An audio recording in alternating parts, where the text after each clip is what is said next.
All right, we are back. Now it is time for literally no one's games of the week. This is where I try to give some love, to three little freak show games each slate.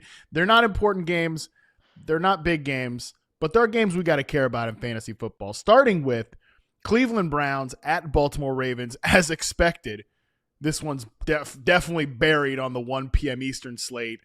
Nobody cares about the Browns, but I mean, sticking with the revenge theme, Joe Flacco revenge game, obviously.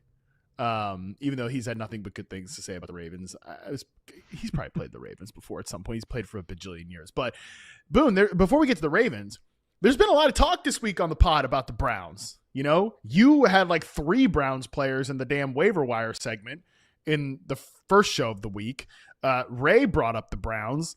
Even Nate Tice comes on here and says, like, sneaky good Browns offense. Like, we thought this was one of those teams that very early on in the season we're just going to be crossing out from a fantasy perspective. And maybe we're all over-indexing to them playing a terrible Bengals defense in week 1. But between the Harold Fannin breakout, the Cedric Tillman performance where yet again he outproduces Jerry Jeudy, even though the fantasy bros wouldn't acknowledge it in the offseason, and we get 8 catches from old Dylan Sampson there. Is there some fantasy viability in an offense that we wanted to just cross off here? Or again, are we overreacting to them playing a bad defense and they're going to get obliterated by a great Ravens defense in week 2? Oh, there's so much to consider with this one, not just this week, but like for the rest of the season when you're thinking about picking these guys up. But we're going where the value is. And because everybody was so down on this offense, that's why a bunch of these guys are available on the waiver wire. And yes, I think Cedric Tillman is a great pickup this week. I think Harold Fannin Jr. is a phenomenal pickup, like I talked about on Monday. And in a lot of leagues, you can still get these backs, right? Like Quinshon Judkins was only 55% rostered when I wrote that waiver wire article early in the week. I haven't looked at his rostership now. Dylan Sampson was under 50% roster, just barely, but I think he was like 47%. So you could have gone out earlier in the week and gotten these guys in some leagues and potentially ended up with the starting running back on an NFL team who you got off the waiver wire in a week when there wasn't any injuries at running back. There wasn't really a guy that was going to get thrust into a ton of opportunities. So yes, I mean, I think Tillman and Harold Fannin Jr. are the ones that I was most interested in. The running backs, we're just trying to find, is there going to be a starter that emerges from this offense? But one of the problems, it starts with the Ravens this week. You look at the schedule moving forward, right? Baltimore, Green Bay, the Lions, the Vikings, the Steelers. Like, this is a pretty tough slate on top of the fact that if this team loses a ton of games, at what point do they go to the rookies? At what point does Dylan Gabriel get in there? I think he'll be the first one to get a shot, and then maybe we'll see Shedeur Sanders at some point. But it's not going to be Joe Flacco's team all year. And without Joe Flacco out there, that's going to become a big problem fantasy-wise. So you're kind of trying to balance that. But right now, it is going to be Flacco going back to Baltimore. I believe this is the first time he's gone back to Baltimore since he played there, which seems crazy because it was a long time ago when he was in Baltimore.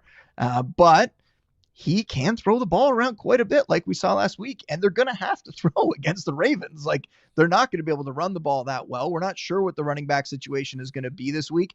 Quinshon Judkins is back at practice, but he missed Wednesday's practice to go meet with NFL officials. He's back out there today, so he's going to get a couple practices in. Will they even activate him for the game? I don't know. And if he is activated, I don't think he's going to necessarily be the lead back right away. So he's going to then turn this into more of a committee with Dylan Sampson and Jerome Ford doing a little bit out there. Sampson looked pretty good. I mean, he was productive last week. He didn't really run the ball that well, but had a lot of catches, put up some decent stats fantasy-wise. So we'll see. I mean, there's opportunity on that Browns offense for sure. And I think once, with Flacco still out there, they can come through. But yeah, it's not the place you necessarily want to put all your chips. It's just a place where there was a bunch of guys available on the waiver wire and there could be value. So we're going to that spot. Yeah, just for people out there, Boone he's got the classic hedge ranking. Respect the hell out of this. He's got Harold Fannin at number 10 tight end, and then David Njoku is tight end 11. Which, I mean, yeah, David Njoku, like Harold Fannin, his emergence did not cut into David Njoku's playing time, and he did still get 6 targets. Now they just threw the ball a ton, which was surprising. That's the one thing that I actually think that Dylan Gabriel, he got a lot of crap. I mean, it was a crazy draft pick to take him in the third round just because like he's never going to be an NFL starter. But I think he could maybe be like functional in the right situation. Agreed. But they won't drop back to pass as much as they have with Joe Flacco, like in week 1, and probably they will this week because they'll be a negative game script. But even in neutral situations, like that was a close game and they still passed the football a ton. But like for right now, I think you could probably start both of these tight ends. Like if you have Harold Fan and Boone is saying like tight end 10, you could start this guy this week. I'm with him. I think you could start him as well. I think Cedric Tillman's a guy that you could play. I think Jerry Jeudy is a guy you could play.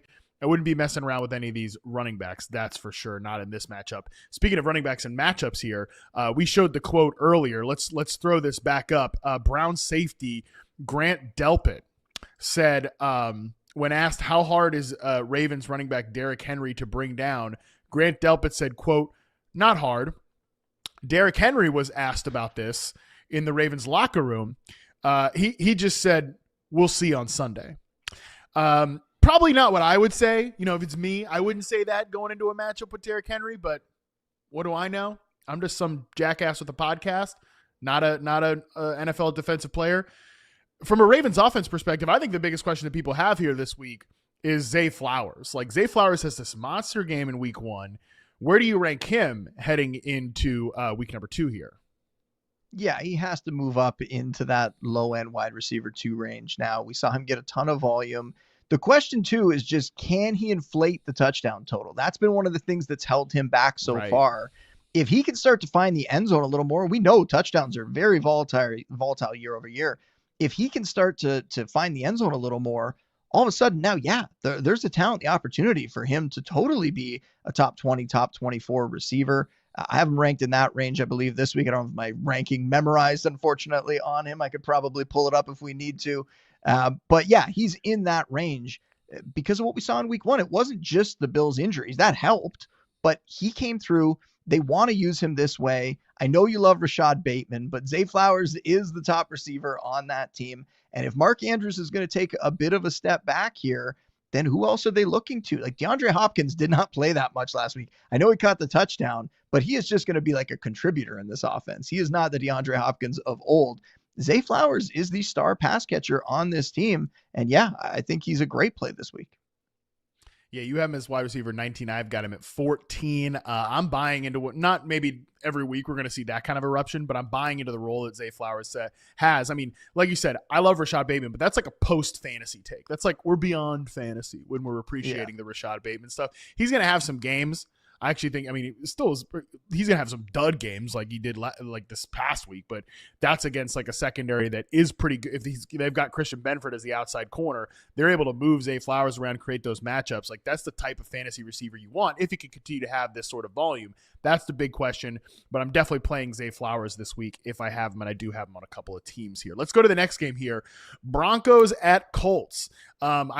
Maybe I'm cheating with this one because I think people are intrigued by the Danny Dimes stuff.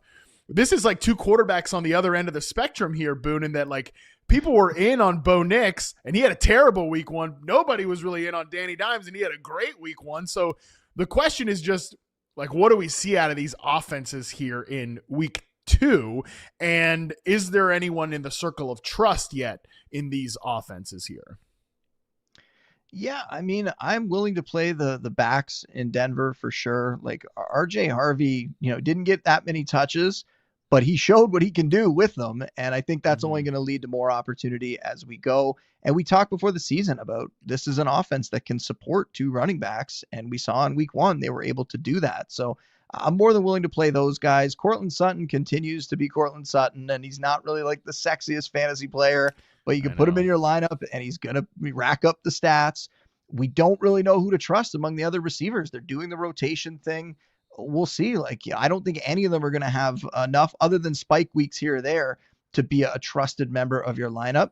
The tight end situation in Denver, even though we thought they had the answer in Evan Ingram, I know he had the injury. It looks like he's going to be able to play this week, but he wasn't playing enough snaps to really consider him as a fantasy starter. He's somebody that needs the volume.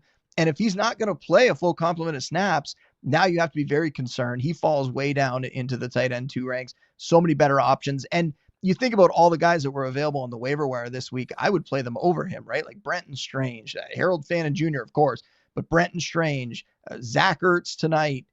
You look at Hunter Henry, Juwan Johnson. I would play all of those guys over Evan Ingram right now. Quarterback wise, I'm looking at Bo Nix right now just as a high-end QB2. I think we need to see a little more from him. And I think this matchup with the Colts is tougher than we realized. And we talked about that after the week 1 game, right? That it wasn't just that the Dolphins defense was so bad and the Colts were able to do whatever they wanted, but I think the Colts defense is a little better than we expected. Lou Anarumo being there now, they're scheming it up a little better. I think that's interesting and could maybe make this game a little less exciting for fantasy if both these defenses are playing very, very tough. So I think on the Denver side, that's how I'm approaching it. And then on the Colts side, we have to give Michael Pittman the dock, right? He's the one that unfortunately is drawing the Pat Surtain situation. It won't be every single snap, but he'll see him a little bit, I believe, this week. So now what, right? Like he had a very good game in week 1, but we saw what happened to Calvin Ridley, and we've seen what happens to other receivers that go up against this Broncos defense in terms of the top guy. So worried about Pittman this week for sure. I mean, you look at that Colts offense, like it's a tougher matchup for Jonathan Taylor, and we'll see how much DJ Giddens is involved. Like last week, I think it was because they were up so much that they let him kind of get some run. Jonathan Taylor's obviously in your lineup, but not sure this is going to be a boom game for him. I'm not playing Daniel Jones, and I had Daniel Jones in my waiver wire column, but I explained in that, hopefully going with our theme, people actually read and they didn't just look at his name there and rush out to pick him up. It's that he's more of a long-term play. He showed what the ceiling can be in week 1. Now, is he going to be able to do that? This is not the matchup where he's going to be able to do that. We're going to look to other games where he might do that. So you go get him now and you potentially play him down the road. But I'm not going to risk Daniel Jones going out there this week, even though the rushing ability could potentially, give him a pretty high floor. I do not want to play him against the Broncos. Yeah, no, I mean, unless you're like in a tough spot from a super flex standpoint, I think you're probably not playing Danny Dimes. Although, again, really good performance in week 1. How sustainable is it? It's definitely the complete opposite from a secondary perspective, because not only is Pat Surtain awesome, I thought Riley Moss was really good in week 1 for the Denver Broncos, and he's a good man coverage corner, a guy that played well last year, played a little bit worse when he came back from injuries, but definitely bounced back really well in week 1. I mean, he was mostly covering Alec Iomanner, like a day 3 rookie, but still he just good instincts in man coverage, good sticky cornerback. So like whether it is Michael Pittman or like Alec Pierce gets sacrificed to Pat Surtain a couple of times as the X receiver, I'm looking at this right now on BetMGM. Tyler Warren over under 4.5 receptions plus odds on the over on that. I think Tyler Warren could catch like 10 passes in this game. Just like the Mickey Mouse stuff. Now, maybe they play Josh Downs more. Let's hope they play Josh Downs more. Hopefully they're just easing him back in coming off of a hamstring injury. I mean, I love Josh Downs, but I don't know either. The reality is like Josh Downs is getting hurt all the time. Like he's always banged up. He's not somebody that they can really count on from an availability standpoint. So that's just like, that's the way that is right now. I'm hoping they were just easing him in last week because they played so many like tight ends and stuff like that.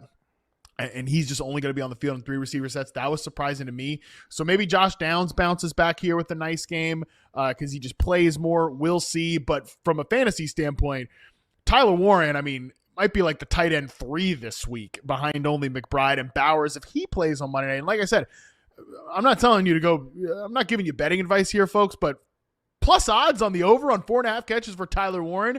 I know your boy's going to be sprinkling a little something on that.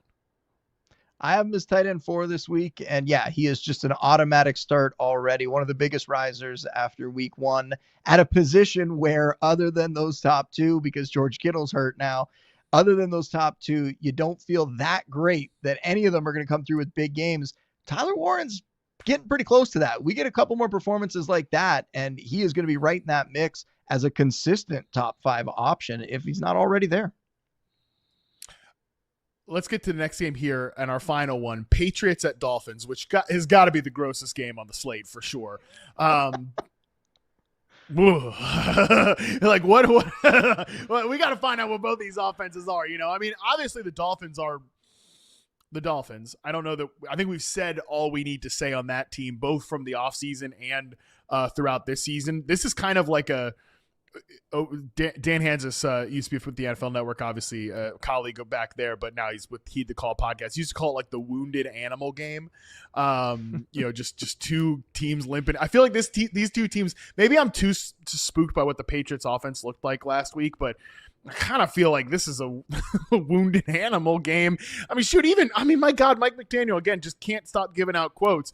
He says this on tight end Darren Waller's availability for week 2. I expect to not know what to expect until later on this week. We may get to a point where we realize the risk is too great for the rest of the season and we'll have to do what's best for the team. I mean, that sounds like he's talking about a wounded animal right there. Like, what are we doing here with these two teams coming in here week 2? Again, I think we know what the Dolphins are. Unless you have any more thoughts on the Dolphins, I want to talk to you about the Patriots. Like, Ray and I debated Kayshon Boutte yesterday as like the sustainability to what he showed in week 1. I was probably too harsh maybe in calling it like a fluke performance because he's still going to be on the field a ton. I just don't expect him to be like the lead target getter and, go for 100 yards. But I was probably a little harsh in calling it a fluke, but I still think he's mostly like a sacrificial X receiver that maybe shouldn't even be playing X based on his collegiate profile and the stuff I charted from him back in the day. So to me, I just don't really know what to do with that. Our guy Travion Henderson did not get a lot of work in week 1. What do you feel about the Patriots offense heading into this game? Yeah, I think for Boutte, it's like he's almost like the guy by default right now, right? Like Stephon Diggs, I don't think is back to form. Like I don't think he's 100%, an older receiver coming off a serious injury. I don't think he's the Stephon Diggs that we know and love, or some people love. So you look at that, Demario Douglas is what Demario Douglas is, right? He's not somebody that's going to rack up, huge numbers. He's just a solid contributor in the offense. So without Kyle Williams coming on, like who's it going to be? Well, it's Boutte right now, right? Like, and he had a good game in week 1. I'm totally with you that I don't think it's going to be consistent. He'll have some other big games, but I don't think he's suddenly going to emerge as like a true star in this offense. I think Travion Henderson is, and I know that the numbers weren't big in week 1, but he did get, he got over 10 touches in the game. And I think that's a number that's just going to grow over time. And it was his first performance. And it was that weird game in the rain and all this sort of stuff. Well, he gets just the perfect opportunity. You said wounded animal game. It's like, what about floundering dolphin game, right? Like that's how I see Mike McDaniel. Like every time he gets floundering on the mic, he's just saying like crazy. Like, what are you doing? You have no command of the room anymore. I think that's huge, right? Like, I think he's kind of lost the ear of the players there, and there isn't really anyone there who's going to step up. Like, who's the leader on that team who's going to, like, apparently they had a players only meeting. I would love to know who ran that meeting, right? Like, it's obviously not Tyreek Hill, I hope. So who's the one doing it? Is it Tua? I just don't know who the personality is there that's taking command of that team and trying to get things right. And I was joking on KOC's show yesterday that, like, some teams are like, bad things are coming and they try to figure out a way to like steer away from the iceberg. I feel like with the Dolphins, they were on land looking at the iceberg and they got into the boat and just drove straight at the iceberg and they didn't really do anything at all. They're not even trying to get out of the way. It's coming. It's going to happen. It might already be here. What are they doing? Like, it's such a strange situation. And I think it's a spot where Henderson is going to capitalize, where he's going to be able to come out and take advantage of this defense the way that the Colts did last week. The Colts running backs ran all over them. I think Henderson's going to have a very good game here en route to being a very good fantasy player. And I think this might be one of the last chances that people have to potentially buy low on him or to buy him at all. So if you want Henderson on your team, now is the time to get those trade offers out there because this could be an absolute blow up game for him.